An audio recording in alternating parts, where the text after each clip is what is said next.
ये क्या है? मैटर है ना, मैटर है। सो भाई कैसे हैं आप सब लोग? Hello my dear queries, welcome back to e Vidyarthi. मैं हूँ आकांक्षा, आपकी साइंस टीचर, और क्लास 6 का चैप्टर नंबर 6 हम कर चुके थे सवाचट, एकदम खत्म, निपटा दिया था हमने यूं ही। ठीक है, तो अब हम क्या करने वाले हैं, इस वाली वीडियो में हम करने वाले हैं क्वेश्चन आंसर्स जो कि आपकी बुक में दिए गए हैं। फटाफट मैं आपको हेल्प कर दूंगी, साथ में बैठ के फटाफट से आंसर्स हम देखेंगे कि क्या क्या हो सकते हैं क्वेश्चंस के। तो आइए शुरू करते हैं। चलिए, मटीरियल्स अराउंड अस, है ना। सबसे पहले यहाँ पर क्वेश्चन क्या है? क्वेश्चन नंबर 1 है विजिट योर किचन। आपको अपनी किचन में जाना है और क्या करना है? ऑब्जर्व करना है कि चीज़ों को कैसे ऑर्गेनाइज किया गया है। अब वो बोल रहे हैं कि आपके पास कोई और तरीका है, कोई और आइडिया है चीज़ों को अच्छे से रखने का, बेटर तरीके से, जो कि आपके पेरेंट्स को हेल्पफुल हो। ठीक है, तो बताइए। अब मैं बता देती हूँ मेरा वाला आइडिया। भाई मेरे किचन में क्या है, जो एडिबल्स, जो खाने की चीज़ें हैं जितनी भी है ना, एडिबल्स ही बोल रहे हैं वो। एडिबल मतलब होता है खाने पीने की जो भी चीज़ें आपकी किचन में, आप उसको कैसे ऑर्गेनाइज करोगे। मैं क्या करूँगी, फ्रूट्स को एक अलग सेक्शन में रख दूंगी, वेजिटेबल्स को एक अलग सेक्शन में रख दूंगी। ठीक है, जो मुझे रोज़ रोज़ डेली लाइफ में चाहिए होती हैं उन चीज़ों को मैं सामने रख दूंगी। ठीक है, जिनकी शेल्फ लाइफ कम होती है, यानी जल्दी एक्सपायर होने वाली चीज़ों को भी मैं सामने रख दूंगी। ठीक है, अब जो हम लॉन्ग टर्म तक स्टोर कर सकते हैं जैसे कि फूड ग्रेन्स, उनको मैं पीछे की तरफ रख दूंगी। सारे मसाले एक साथ रख दूंगी, ट्रांसपेरेंट जार्स में हम रख देंगे। ठीक है, तो इससे क्या होगा, काफ़ी ज़्यादा आसानी होगी हमें, ये कन्वीनियंट हो जाएगा और आसानी पड़ेगी चीज़ों को जल्दी से निकालने में, है ना, टाइम भी बचेगा। वही यहाँ पर लिखा है, for example spices are kept in one drawer. Spices जो है एक ड्रॉवर में, pulses and grains in another में रख देंगे, स्नैक्स एक सेपरेट शेल्फ में रख देंगे। Better sorting method could involve categorising based on frequency. और इससे भी बेटर जो है सबके लिए क्या है कि जो भी हम यूज़ कर रहे हैं, जैसे कि डेली यूज़ या एक्सपायरी जल्दी वाली चीज़ों को हम सामने रख लेंगे ताकि इजीली हम उसको ले पाएँ। ठीक है, जो बाकी की चीज़ें होंगी, यानी जो लेट एक्सपायरी वाली चीज़ें हो गई या जो रोज़ रोज़ हमें नहीं चाहिए, उसको हम पीछे रख लेंगे। ठीक है, ये देखो, like spices and oil can be placed easily accessible places. Spices और ऑयल हमें रोज चाहिए होता है, तो हम इजीली एक्सेसिबल प्लेसेस में इजीली, जिससे हम फटाफट उठा पाए, सामने की तरफ मैं उसको रख लूंगी। वाइल आइटम जैसे कि लॉन्गर शेल्फ लाइफ वाले, जैसे कि ग्रेन्स होते हैं, उनको हम पीछे की साइड रख देंगे। Grouping food with shorter expiry date together, जिनकी शॉर्टर एक्सपायरी डेट होती है, जैसे कि ब्रेड हो गया, दूध हो गया, उनको हम एक साथ रख देंगे। ठीक है, ताकि फूड वेस्टेज ना हो। ये देखो कितनी ब्यूटीफुल लग रही है ना, इस तरीके से रैक ऑर्गेनाइज करनी है, शेल्फ ऑर्गेनाइज करनी है, मज़ा आ जाएगा, खूबसूरत बनेगी एकदम, और मम्मी भी आपकी खुश हो जाने वाली है। चलिए अब अगला क्वेश्चन देखते हैं। अब नेक्स्ट क्वेश्चन क्या है? क्वेश्चन नंबर 2 में आपको दिख रहा होगा मैचिंग करनी है। उससे पहले आपको लग रहा होगा ये वर्ड क्या दिए हैं, ये ज़रा टेढ़े मेढ़े दिए हुए हैं, उल जुलूल है। ठीक है, उल्टे सीधे हो रखे हैं, इनको सबसे पहले सीधा बनाते हैं। मैं आपको हेल्प कर देती हूँ सीधा बना के देने में। ये क्या लग रहा है चैप्टर में, ये क्या चीज लग रही है? ये है मैटर। ठीक है, ये क्या है? ये है सोल्यूबल। अगला क्या है? ये ट्रांसपेरेंट। ठीक है, क्या है? ट्रांसपेरेंट। फिर क्या है? ये लस्टर। ठीक है, लस्टर। समझ आया? मैंने कर दिए वर्ड सीधे। अब मैच करना बड़ा ही आसान है, फटाफट पढ़ेंगे। पहला क्या है? Objects can be seen clearly through it. ऐसा कुछ जिससे हम ऑब्जेक्ट्स को क्लियरली देख सकते हैं, यानी आर पार देखना, मतलब ट्रांसपेरेंट। ठीक है, दूसरा क्या है? ऑक्यूपाई स्पेस एंड हैज मास। ये तो भाई मैं बार बार पूरे चैप्टर में पढ़ा के कितनी बार बता चुकी थी कि ऐसी चीज जो ऑक्यूपाई करती है स्पेस और जिसका होता है मास, वो सारी चीजें क्या कहलाती हैं? वो सारी चीजें मैटर कहलाती हैं। मैं भी क्या हूं? अभी एक मैटर हूं। ठीक है, अब शाइनी सरफेस, चमकदार सरफेस, मतलब लस्टरस मटेरियल पढ़े थे ना हमने, तो वो कैसे होते हैं? चमकदार, शाइनी होते हैं। लस्टर मतलब शाइनी सरफेसेस। अब मिक्सेस कंप्लीटली इन वाटर, ऐसी चीजें जो कंप्लीटली पानी में मिक्स हो जाती हैं, उनको क्या वर्ड दिया जाता है? सॉल्यूबल उनको कहा जाता है, सॉल्यूबल।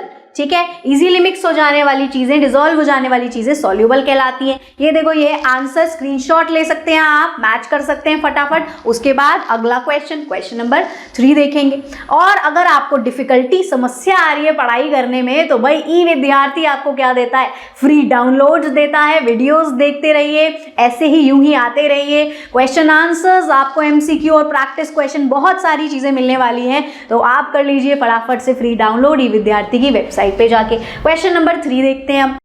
क्वेश्चन नंबर 3 क्या है, ये एक सवाल कर रहे हैं आपसे कि जो शॉप्स, जो दुकानें होती हैं, या आपका जो घर होता है, वहां पर आपने मोस्टली देखा होगा काफी चीजें, जो कंटेनर्स होते हैं वो ज्यादातर ट्रांसपेरेंट जार में चीजों को रखा जाता है। ठीक है, ट्रांसपेरेंट तरीके के मटेरियल में रखा जाता है। क्यों रखा जाता है? अब देखो, एक दिमाग लगाने वाली बात है, बड़ी बेसिक सी। ये बॉटल आपको दिख रही, ठीक है। अब इस बॉटल के अंदर क्या है बता सकते हो? भाई जरूरी नहीं है ना पानी हो सकता है मैं लेमोनेड पी रही हूँ, हो सकता है मतलब बढ़िया जलजीरा पी रही हूँ, ठीक है। तो पता कैसे दिख रहा है किसी को इसमें कि इसमें जलजीरा है या इसमें पानी है? नहीं ना। अब मेरे को इसको खोल के देखना पड़ेगा चेक करने के लिए कि आखिर इसके अंदर पानी है या फिर शिकंजी है ना। तो ये क्या हो गया, मेरा काम बढ़ गया। अब अगर यही ट्रांसपेरेंट बॉटल होगी जो कि आपके फ्रिज में, आपके घर में रखी होती है, एक ट्रांसपेरेंट वाली, ठीक है, उसमें क्या चीज हो जाएगी, आसानी हो जाएगी। उसमें पानी है तो साफ साफ हमें क्लियर, क्रिस्टल क्लियर नजर आ रहा है। ऐसे ही जब मसाले हैं तो ट्रांसपेरेंट है तो बढ़िया नजर आएंगे, ठीक है। चावल है तो अच्छे से दिखेंगे, कैंडीज है तो अच्छे से नजर आएंगे, जूस है तो प्रॉपरली आर पार दिखाई देगा। दूसरी चीज, कब वो धीरे धीरे खत्म हो रहा है, क्वांटिटी उसकी कम होने लग जाएगी, जैसे मैं फटाफट उसको दोबारा भर दूंगी, बाजार से जाकर ले आऊंगी, फिल कर दूंगी, रिफिल कर दूंगी। अगर मुझे वो थोड़ा खराब सा लग रहा है, थोड़ा क्वालिटी उसकी मुझे लग रही है ये तो सड़ गया है, अचार वगैरह हैं, कुछ ऐसी चीजें हैं, तो भाई वो भी मुझे पता चल जाएगा। यानी ईजी हो गई ये चीज, है ना। बस यही इसका जवाब है, यही लिखा हुआ है। Containers are usually transparent to allow easy visibility content inside. हम इजीली देख सकते हैं कि उसके अंदर क्या है, ट्रांसपेरेंट चीज के अंदर क्या है। आइडेंटिफाई कर सकते हैं आइटम्स को विदाउट, बिना कंटेनर को खोले, making it more convenient to check the quantity and condition of the material stored specially in shops and kitchen. अब क्वेश्चन नंबर 4 क्या कह रहा है? क्वेश्चन नंबर 4 में हमें करना है ट्रू फॉल्स, यानी फॉल्स माने तो गलत है और ट्रू माने तो सही स्टेटमेंट है, टिक है। ठीक है, आप देखो फॉल्स और ट्रू ये देखना है। तो सबसे पहली स्टेटमेंट क्या है? Wood is translucent while glass is opaque. क्या ऐसा होता? ये तो कुछ गड़बड़, अरे लेकिन एक मिनट, ये तो कुछ गड़बड़ लग रही। ऐसा होता है क्या? वुड कब से ट्रांसल्यूसेंट होने लग गई? वो तो ओपेक होती है, वुड के आर पार थोड़ा भी देख सकते हो, नहीं देख सकते, तो ये होती है ओपेक। दूसरी चीज क्या है? ग्लास ट्रांसपेरेंट होता है ग्लास, तो है ना, गलत हो गया ये स्टेटमेंट, ये है फॉल्स। अगला देखो, एल्यूमिनियम फॉइल कैसी दिखती है? लस्ट्रस, लस्टर दिखती है, चमकदार, बिल्कुल दिखती है, सही बोल रहे हैं। While an eraser does not, रबड़ दिखती है क्या? आप जो मिटाते हो वो चमकदार होती है? नहीं होती, फेडेड सी होती है, मजा नहीं आता, तो एकदम ट्रू स्टेटमेंट है। शुगर डिजॉल्व्स इन वाटर, बिल्कुल सही बात है, शुगर डिजॉल्व हो जाती है वाटर में, कुछ गलत नहीं कह रही है। आगे, whereas sawdust does not, जबकि जो सॉ डस्ट होता है मतलब लकड़ी का बुरादा, उसे सॉ डस्ट कहते हैं, वो डिसॉल्व नहीं होता, बिल्कुल सही बात है। ये डिसॉल्व होता है क्या? नहीं होता है। आगे, an apple is a matter, ये भी एकदम सही बात बोली है, एप्पल मैटर है, बिल्कुल है। अब रीजन भी दे रहे हैं, because it occupies no space and has mass. इसमें अब छोटी सी गलती कर दी इन्होंने, वरना ये सही होता। कौन पकड़ेगा वो गलती? फटाफट कमेंट में बताओ मेरे को, बाकी मैं भी बता देती हूँ आपको देख के क्या गलती है इसमें, ठीक है। फिर बताना किसका सही गेस था। एप्पल एक मैटर है बिकॉज इट ऑक्यूपाइज। अब ये नो अगर यहाँ नहीं होता तो ये करेक्ट स्टेटमेंट थी कि it occupies space and has मास, लेकिन नो लिख दिया है इन्होंने, तो ये कर दी इन्होंने स्टेटमेंट गलत, ठीक है। तो यानी ये हो गई अभी फॉल्स। समझ आ रहा है? मक्खन है, इजी है। चलिए आगे बढ़ते हैं। अब ये इसके आंसर्स हैं, वही स्टेटमेंट, रीजन लिखे हुए हैं, स्क्रीनशॉट लेना है ले सकते हैं, नोट डाउन करना है कर सकते हैं। अब यहाँ आपको क्या नजर आ रही है? चेयर्स नजर आ रही होंगी, अलग अलग तरीके की हैं, यानी अलग अलग मटेरियल से बनी हुई हैं, ये नजर आ गया, ठीक है। ये देखो, लकड़ी की चेयर ऐसी दिखती है, लोहे की ऐसी दिखती है, प्लास्टिक की कुछ ऐसी दिखती है, बैम्बू की बनी हुई कुछ ऐसी दिखती है, और पार्क में जाते हैं बेंचेस देखिए, स्टोन की, पत्थर, सीमेंट की बनी हुई होती हैं, कुछ इस तरीके से, है ना। ये आपको वैरायटी नजर आ गई। अब ये क्वेश्चन क्या है, ये कह रहे हैं कि हम आपको कुछ प्रॉपर्टीज के हिसाब से, ठीक है, पूछेंगे कि किस मटेरियल की चेयर होनी चाहिए उस जगह पर, ठीक है, मतलब हमारी रिक्वायरमेंट के हिसाब से। जैसे कि अगर पहला ये पूछ रहे हार्ड है, तो भाई हार्ड कौन सी वाली होगी इनमें से सबसे हार्ड, जो बिल्कुल भी मुड़े ना, बेंड ना हो, डज नॉट बेंड, शेक और सिटिंग, जब आप बैठ रहे हो वो बैठने पर भी बिल्कुल भी हिले डुले नहीं।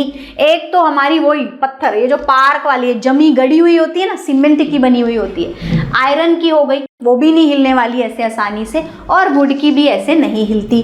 तो वुड, आयरन, सीमेंट बढ़िया मटेरियल, सबसे बेस्ट सीमेंट इसमें आंसर आ जाएगा हार्डनेस में। लाइट वेट, अगर हल्की है कोई चीज, ठीक है, मतलब चेयर अगर हल्की चाहिए हमको, तो हल्की के लिए, हल्की मतलब इजी टू लिफ्ट, इजीली हम उसको उठा पाए और एक जगह से दूसरी जगह रख दें, ठीक है, तो भाई सीमेंट तो बहुत मुश्किल है, ठीक है। वुड और आयरन भी थोड़ा टफ हो गया, ठीक है, आयरन भी हैवी होती है थोड़ी। तो प्लास्टिक बहुत ज़्यादा इजी, आपके घर में भी चेयर ज़्यादातर आपने देखी होंगी प्लास्टिक की होंगी, या तो फिर कहीं कहीं पे बैम्बू की भी होती है, तो इसका आंसर भी सबसे बेस्ट हो गया प्लास्टिक। अब तीसरा, डज नॉट फील वेरी, जब सर्दी है अगर मैं उस चेयर पे बैठूं तो मेरे को ठंड ना लगे, ऐसा मटेरियल। आयरन पे बैठोगे तो ठंड लगेगी ना, लगती है भाई, वो बिल्कुल ठंडा हो जाता है सर्दी में। तो वुड और बैम्बू इसका बेस्ट आंसर हो गया, ठीक है, वुड और बैम्बू, ठीक है। Can be clean regularly and made to look new even after long use. अब ये कह रहे हैं कि मैं चाहती हूँ सालों साल तक मेरी वो जो चेयर है वो एकदम चमकदार चमचमाती वैसी हो जाए क्लीन करने पे, जैसी कि हम पहली बारी में लेकर आए थे उसको, ठीक है। तो वो क्या होगी, वो होगी प्लास्टिक की, फटाफट प्लास्टिक पे कपड़ा मार देते हैं, वैसी हो जाती है जैसे हम लेकर आए थे। आयरन में भी देखो स्टेनलेस स्टील अगर वो है तो ऐसा हो जाएगा, है ना, अदरवाइज प्लास्टिक इसका बेस्ट आंसर है, ठीक है। आगे देखते हैं।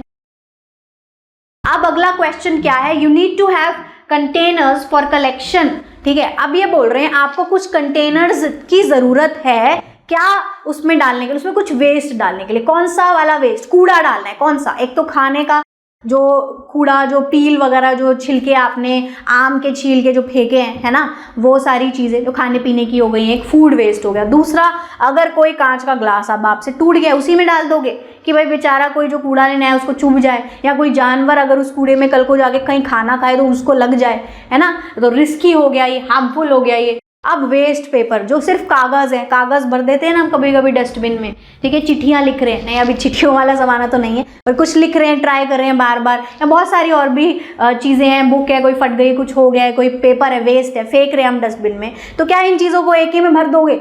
नहीं भरना है। अगर करते हो ऐसा तो गलत काम है ये, मैं बता देती हूँ। यही सवाल ये है कि किस चीज़ को किस किस तरीके के मटेरियल में डालना चाहिए, कौन से वेस्ट को किस किस तरीके के मटेरियल में डालना चाहिए, मतलब जो कंटेनर है वो किस मटेरियल का होना चाहिए, यानी जो डस्टबिन है वो किस मटेरियल से बना होना चाहिए। फूड वेस्ट हमें डालना चाहिए प्लास्टिक में, मेटल में। आपके घर पे ज़्यादातर डस्टबिन आपने देखा होगा प्लास्टिक का होता है, ठीक है, इजीली उसमें पॉलीथीन वगैरह कुछ लगा दिया जाता है कि फटाफट उठाया और लेकर जाकर बाहर फेंक दिया, इजी टू क्लीन होता है, जल्दी से इसकी सफाई हो जाती है, चमकदार हो जाता है, वापस पहले जैसा हो जाता है, लंबा चलता है, लॉन्ग लास्टिंग चलता है, ड्यूरेबल होता है और इजीली मॉइस्चर एब्जॉर्ब नहीं करता है ये, ठीक है, क्योंकि कार्डबोर्ड वगैरह नहीं है ये, ठीक है। कार्डबोर्ड बॉक्स होगा वो तो मॉइस्चर कर सकता है ना, क्योंकि वही गीला होता है, थोड़ा जो फूड वेस्ट होता है हल्का सा गीला होता है, तो फिर अगर गत्ते के डब्बे में डाल दूंगी तो वो तो पूरा गल सा जाएगा, गीला हो जाएगा, है ना, तो इस वजह से प्लास्टिक और मेटल बेस्ट हो गए फूड वेस्ट के लिए। अब ब्रोकन ग्लास, कांच टूट गया है तो मैं किस में डालूंगी, या तो मैं एक मेटल कंटेनर में डालूंगी या इसको एक कार्डबोर्ड के गत्ते में डाल सकते हैं, डाल सकते हैं, ठीक है। बिकॉज अब मेटल के कंटेनर में क्यों डाल सकते हैं, एक तो वो स्ट्रांग होता है, दूसरा रेजिस्टेंट टू ब्रेकेज, ठीक है, जो मेटल है वो खुद ही इतनी जल्दी टूटने नहीं वाली है और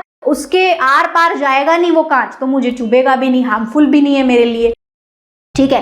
वेस्ट पेपर, अगर मेरे कागज हैं वेस्ट वाले तो मैं कहाँ डालूंगी, मुझे एक लाइट वेट चीज चाहिए, या तो मैं लाइट वेट कार्डबोर्ड बॉक्स अब इसमें ले सकती हूँ क्योंकि ये गीली चीज तो है नहीं ना, भारी चीज है, ठीक है, तो यहाँ बेस्ट रहेगा अभी कार्डबोर्ड बॉक्स ले सकते हैं, या फिर प्लास्टिक का ही ले सकते हैं कंटेनर, ठीक है, या फिर हम ले सकते हैं जूट बैग, यानी जो बोरी आती है, जो गोनी जिसे बोलते हैं, वो ले सकते हैं वेस्ट पेपर डालने के लिए, क्योंकि वो काफ़ी हल्की होती है। पेपर भी हल्के होते हैं ना, ठीक है। Paper is light and does not need a heavy duty container. Paper काफ़ी हल्के होते हैं, उसे कोई हैवी कंटेनर की ज़रूरत नहीं होती है, ठीक है। अब देखो अगला क्या है, air is all around us, हवा हमारे आसपास घूम रही है, बिल्कुल घूम रही है, हवा ही हवा है। लेकिन वो एक दूसरे मैं अगर किसी और को अभी देखूं, ठीक है, तो क्या हवा मेरे बीच में क्यों नहीं आ रही? मतलब मैं तो बढ़िया हर चीज देख पा रही हूँ ना, मेरे आसपास जितनी भी चीजें हैं मेरे को अच्छे से नजर आ रही हैं, ठीक है। अब यही वो बोल रहे हैं, इफ अ वुडन डोर, अगर मेरे सामने एक लकड़ी का दरवाजा आ जाए तो तब क्या, तब तो मैं नहीं देख पाऊंगी चीजों को, ठीक है, यानी एक दूसरे को हम नहीं देख पाएंगे। जैसे दो जन खड़े हुए हैं, अगर हवा है यहाँ पर तो देख सकते हैं हम एक दूसरे को, वो कोई बीच में जो है कबाब में हड्डी नहीं बनने वाली है, ठीक है। जबकि एक लकड़ी का दरवाजा अगर आ जाएगा तो वो बन जाएगा कबाब में हड्डी, देख नहीं पाएंगे हम एक दूसरे को, है ना। So it is because air क्या होती है, ट्रांसपेरेंट होती है। वाटर भी हमने पढ़ा था ट्रांसपेरेंट होता है, तो एयर और वाटर क्या होते हैं, दोनों ही नेचुरली ट्रांसपेरेंट होते हैं। And the wooden door is opaque, wooden door क्या होता है, ओपेक होता है, यानी बिल्कुल भी उसके आर पार अब हम कुछ नहीं देख सकते। यानी फर्स्ट वाला ऑप्शन एकदम करेक्ट आंसर है। ये हो गया आंसर इसका, डन। अभी के लिए इस वीडियो में इतने ही क्वेश्चंस, अगली वाली वीडियो में करेंगे इसके आगे के क्वेश्चन। सो अभी के लिए क्यूडी बाय बाय। चलिए।